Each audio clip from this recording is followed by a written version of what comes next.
योएल भविष्यवक्ता की पुस्तक अध्याय 1। योएल भविष्यवक्ता की पुस्तक अध्याय 1। यहोवा का जो वचन पतूएल के पुत्र योएल के पास पहुंचा वह यह है। हे पुरनियों सुनो, हे इस देश के सब रहने वालों कान लगाकर सुनो। क्या ऐसी बात तुम्हारे दिनों में व तुम्हारे पुरखाओं के दिनों में कभी हुई है? अपने लड़के बालों से इसका वर्णन करो और वे अपने लड़के बालों से और फिर उनके लड़के बाले आने वाली पीढ़ी के लोगों से। जो कुछ गाजाम नाम टिड्डी से बचा उसे अरबे नाम टिड्डी ने खा लिया, और जो कुछ अरबे नाम टिड्डी से बचा उसे एलेक नाम टिड्डी ने खा लिया, और जो कुछ एलेक नाम टिड्डी से बचा उसे हासिल नाम टिड्डी ने खा लिया है। हे मतवालो, जाग उठो और रो, और हे सब दाखमधु पीने वालों, नए दाखमधु के कारण हाय हाय करो, क्योंकि वह तुमको अब न मिलेगा। देखो, मेरे देश पर एक जाति ने चढ़ाई की है जो सामर्थी है, और उसके लोग अनगिनत है। उनके दांत सिंह के से और दाढ़े सिंहनी की सी है। उसने मेरी दाखलता को उजाड़ दिया और मेरे अंजीर के वृक्ष को तोड़ डाला है, और उसकी सब छाल छीलकर उसे गिरा दिया है, और उसकी डालियां छीलने से सफेद हो गई है। युवती अपने पति के लिए कटी में टाट बांधे हुए जैसा विलाप करती है, वैसा तुम भी विलाप करो। यहोवा के भवन में न तो अन्नबलि और न अर्घ आता है। उसके टहले जो याजक है वे विलाप कर रहे हैं।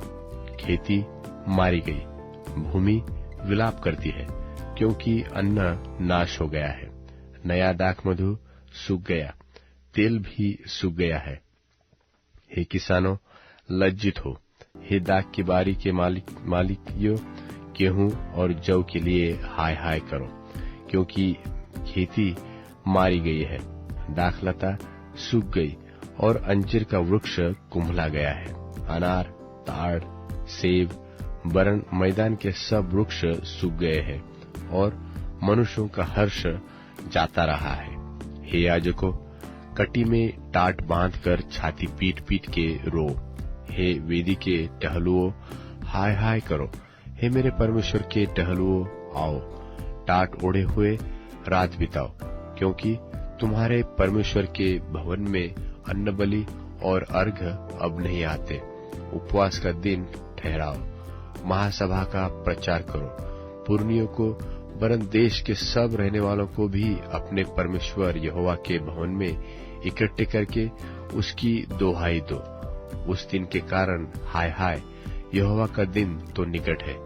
वह सर्वशक्तिमान की ओर से सत्यानाश का दिन होकर आएगा। क्या भोजन वस्तुएं हमारे देखते नाश नहीं हुई? क्या हमारे परमेश्वर के भवन का आनंद और मगन जाता नहीं रहा? बीज ढेलों के नीचे झुलस गए, भंडार सुने पड़े हैं, खत्ते गिर पड़े हैं, क्योंकि खेती मारी गई। पशु कैसे कराहते हैं?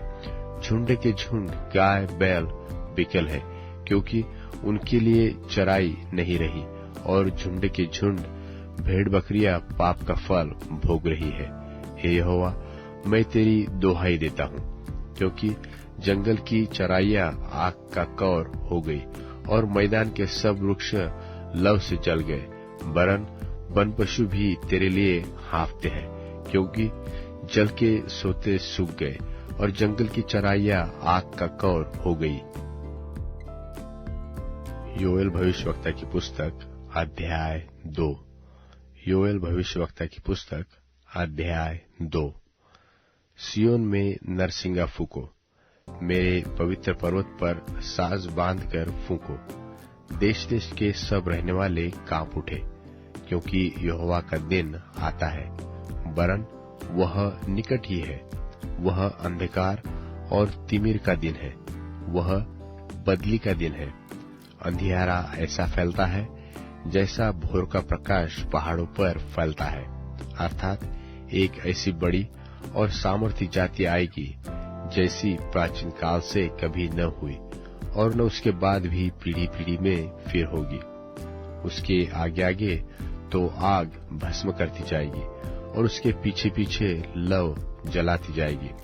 उसके आगे की भूमि तो एदेन की बारी के समान, परंतु उसके पीछे की भूमि उजाड़ है और उससे कोई नहीं बचा जा सकता। उनका रूप घोड़ों का सा है और वे सवारी के घोड़ों की नाई दौड़ते हैं। उनके कूदने का शब्द ऐसा होता है जैसा पहाड़ों की चोटियों पर रथों के चलने का, व खुंटी भस्म करती हुई लौ का, व पांति बांधे हुए बलि योद्धाओं का शब्द होता है। उसके सामने जाति जाति के लोग पीड़ित होते हैं और सबके मुख मलिन होते हैं। वे शूरवीरों की नाई दौड़ते और योद्धाओं की भांति शहर पनाह पर चढ़ते हैं और अपने अपने मार्ग पर चलते हैं। कोई अपनी पांति के अलग न चलेगा, एक का दूसरे को धक्का नहीं लगता। वे अपनी अपनी राह लिए चले आते और शस्त्रों का सामना करने से भी उनकी पांति नहीं टूटती। वे नगर में इधर उधर दौड़ते और शहर पनाह पर चढ़ते हैं और घरों में ऐसे घुसते हैं जैसे चोर खिड़कियों से घुसते हैं। उनके आगे पृथ्वी कांप उठती है और आकाश थरथराता है। सूर्य और चंद्रमा काले हो जाते हैं और तारे नहीं झलकते और यहोवा अपने उस दल के आगे अपना शब्द सुनाता है, क्योंकि उसकी सेना बहुत ही बड़ी है और जो उसका वचन पूरा करने वाला है वह सामर्थी है।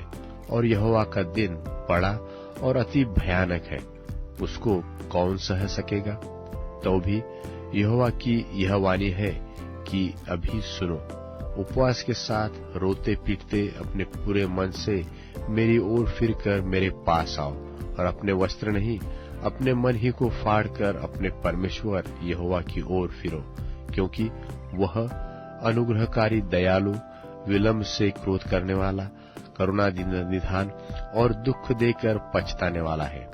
क्या जाने वह फिरकर पछताए और ऐसी आशीष दे जिससे तुम्हारे परमेश्वर यहोवा का अन्न बलि और अर्घ दिया जाए। सियोन में नरसिंगा फूंको, उपवास का दिन ठहराओ, महासभा का प्रचार करो, लोगों को इकट्ठा करो, सभा को पवित्र करो, पुरनियों को बुला लो, बच्चों और दूध पीओं को भी इकट्ठा करो।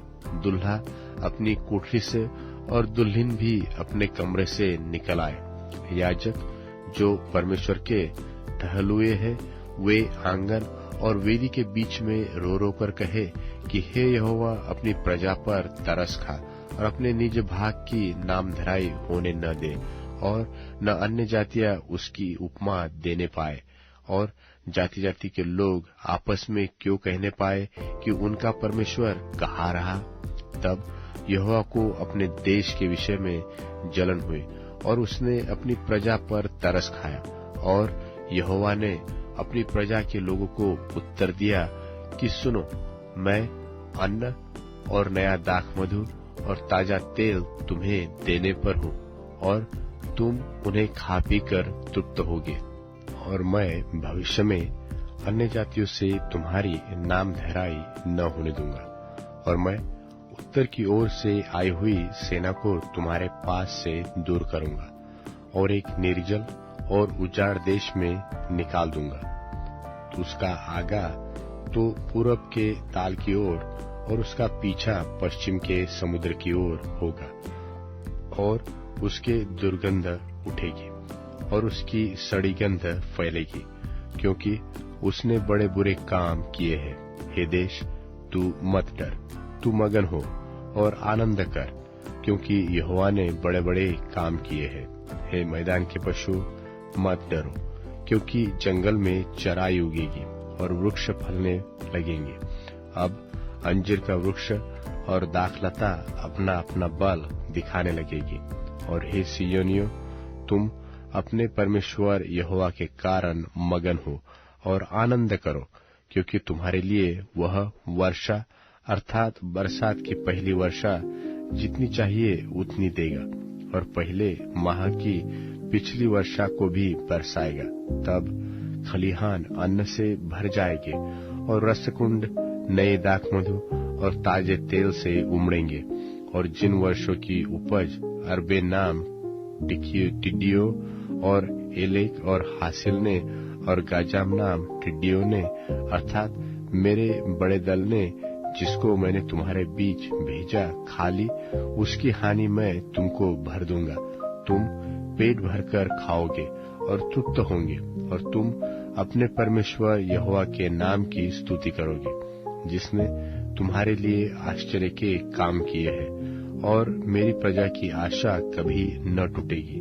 तब तुम जानोगे कि मैं इस्राएल के बीच में हूँ और मैं यहोवा तुम्हारा परमेश्वर हूँ और कोई दूसरा नहीं है और मेरी प्रजा की आशा कभी न टूटेगी। उन बातों के बाद मैं सब प्राणियों पर अपना आत्मा उंडेलूंगा और तुम्हारे बेटे बेटियां भविष्यवाणी करेंगे और तुम्हारे पुरनिये स्वप्न देखेंगे और तुम्हारे जवान दर्शन देखेंगे। वरन दासों और दासियों पर भी मैं उन दिनों में अपना आत्मा उंडेलूंगा और मैं आकाश में और पृथ्वी पर चमत्कार अर्थात लोहू और आग और धुएं के खंभे दिखाऊंगा। यहोवा के उस बड़े और भयानक दिन के आने से पहले सूर्य अंधियारा और चंद्रमा रक्त सा हो जाएगा। उस समय जो कोई यहोवा से प्रार्थना करेगा वह छुटकारा पाएगा। और यहोवा के वचन के अनुसार सिय्योन पर्वत पर और यरूशलेम में जिन भागी हुओं को यहोवा बुलाएगा वे उद्धार पाएंगे। योएल भविष्यवक्ता की पुस्तक अध्याय 3। योएल भविष्यवक्ता की पुस्तक अध्याय 3। सुनो, जिन दिनों में और जिस समय मैं यहूदा और यरूशलेम वासियों को बंधुआई से लौट ले आऊंगा, उस समय मैं सब जातियों को इकट्ठी करके यहोशापात की तराई में ले जाऊंगा और वहां उनके साथ अपनी प्रजा अर्थात अपने निज भाग इस्राएल के विषय में जिससे उन्होंने अन्य जातियों में तितर बितर करके मेरे देश को बांट लिया है, मुकदमा लड़ूंगा। उन्होंने तो मेरी प्रजा पर चिट्ठी डाली और एक लड़का वेश्या के बदले में दे दिया और एक लड़की बेचकर दाखमधु पिया है। और हे सोर और सिदोन और पलिश्ती के सब प्रदेशी, तुमको मुझसे क्या काम? क्या तुम मुझको बदला दोगे? यदि तुम मुझको बदला दो भी तो मैं झटपट तुम्हारा दिया हुआ बदला तुम्हारे ही सिर पर डाल दूंगा, क्योंकि तुमने मेरी चांदी सोना ले लिया और मेरी अच्छी और मनभावनी वस्तुएं अपने मंदिरों में ले जाकर रखी है और यहूदियों और यरूशलेमियों को यूनानियों के हाथ इसलिए बेच डाला है कि वे अपने देश से दूर किए जाए। इसलिए सुनो, मैं उनको उस स्थान से जहां के जाने वालों के हाथ तुमने उनको बेच दिया बुलाने पर हूँ और तुम्हारा दिया हुआ बदला तुम्हारे ही सिर पर डाल दूंगा। और मैं तुम्हारे बेटे बेटियों को यहूदियों के हाथ बिकवा दूंगा और वे उनको शबाइयों के हाथ जो दूर देश के रहने वाले हैं बेच देंगे, क्योंकि यहोवा ने यह कहा है। जाति जाति में यह प्रचार करो कि तुम युद्ध की तैयारी करो और अपने शूरवरों को उभारो। सब योद्धा निकट आकर लड़ने को चढ़े, अपने अपने हल की फाल को पीटकर तलवार और अपनी अपनी हंसिया को पीटकर बर्छी बनाओ। जो बलहीन हो वह भी कहे कि मैं वीर हूँ। हे चारों ओर के जाति जाति के लोगों, फुर्ती करके आओ और इकट्ठे हो जाओ। हे यहोवा, तू भी अपने शूरवीरों को वहां ले जा। जाति जाति के लोग उभर कर चढ़ जाए और यहोशापात की तराई में जाए, क्योंकि वहां मैं चारों ओर की सारी जातियों का न्याय करने को बैठूंगा। हंसुआ लगाओ, क्योंकि खेत पक गया है। आओ, दाख रौंदो, क्योंकि हौज भर गया। रसकुंड उमड़ने लगे, क्योंकि उनकी बुराई बड़ी है। निपटेरे की तराई में भीड़ की भीड़ है, क्योंकि निपटेरे की तराई में यहोवा का दिन निकट है। और न तो सूर्य और चंद्रमा अपना अपना प्रकाश देंगे, और न तारे चमकेंगे। और यहोवा सिय्योन से गरजेगा, और यरूशलेम से बड़ा शब्द सुनाएगा।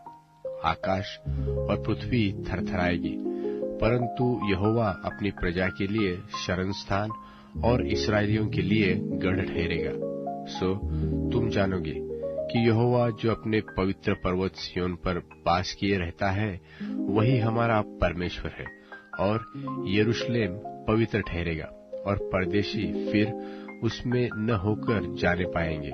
और उस समय पहाड़ों से नया दाखमधु टपकने और टीलों से दूध बहने लगेगा। और यहूदा देश के सब नाले जल से भर जाएंगे, और यहोवा के भवन में से एक सोता फुट निकलेगा, जिससे शित्तीम नाम नाला सिंचा जाएगा। यहूदियों पर उपद्रव करने के कारण मिस्र उजाड़ और एदोम उजाड़ हुआ जंगल हो जाएगा, क्योंकि उन्होंने उनके देश में निर्दोषी की हत्या की थी। परंतु यहूदा सर्वदा और यरूशलेम पीढ़ी पीढ़ी तक बनी रहेगी, क्योंकि उनका खून जो अब तक मैंने पवित्र नहीं ठहराया था, उसे अब पवित्र ठहराऊंगा, क्योंकि यहोवा सिय्योन में वास किए रहता है।